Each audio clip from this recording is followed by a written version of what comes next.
Hi, I'm Sandy Genovese and welcome to this episode of the Ellison Education video series.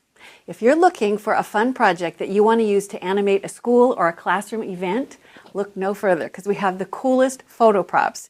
I start on the table on this end for Thanksgiving. If you have Thanksgiving plays or Thanksgiving musicals, how fun is it to have these photo props? I'll pick this one up and show you.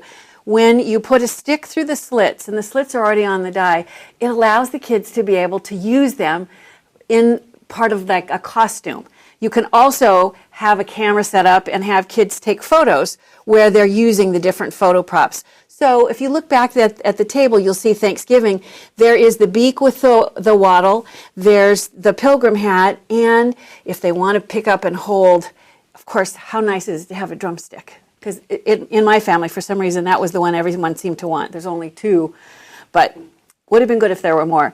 Then if you look here, here are the photo props for Christmas. And you can see that there are antlers. There is a reindeer nose to go with the antlers. There is a holly that's meant to be like a little tie that they can wear or hold here. And then for a Santa look, there is his hat, as well as the section that he would hold. Let me bring this up and show you. This is intended to be Santa's beard and his mustache. So it's perfect. If I tried to talk to you at the same time, it muffles the sound, which actually might be another good thing to know for in your classroom. Here's the one for Valentine's. It could be for anniversaries. It could be for wedding, any celebration of love.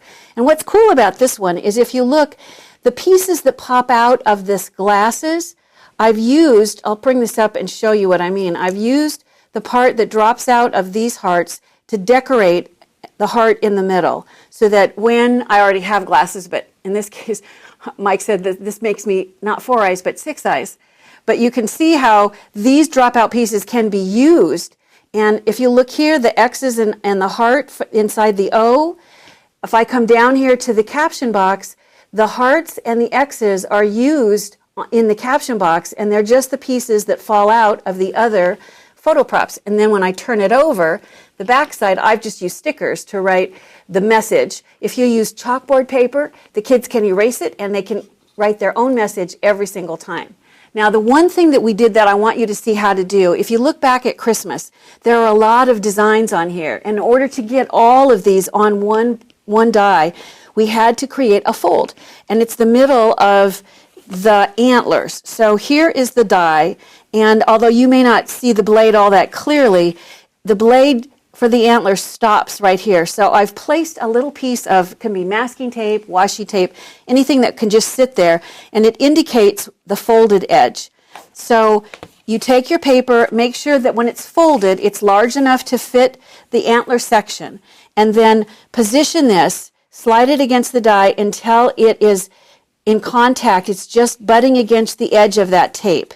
Then go ahead, bring it over, and I'm going to put a cutting pad on the bottom and on the top, and I will run it through. This little machine is so handy if you don't have one in your classroom. Oh my gosh, it's such an easy thing to do to have sitting there. Now if you look at this, you can see that having cut this on the fold, I've also cut out a brown reindeer nose, but now all I have to do is open this back up. I've created the antlers. It gives you the slits on both sides, which means the kids can decide if they want this stick to go on the right or the left side. I'm going to just thread the stick through the slits, and then you have perfect antlers for any nice little photo. You know, photo props, they're the perfect accessory to liven up any school or class event.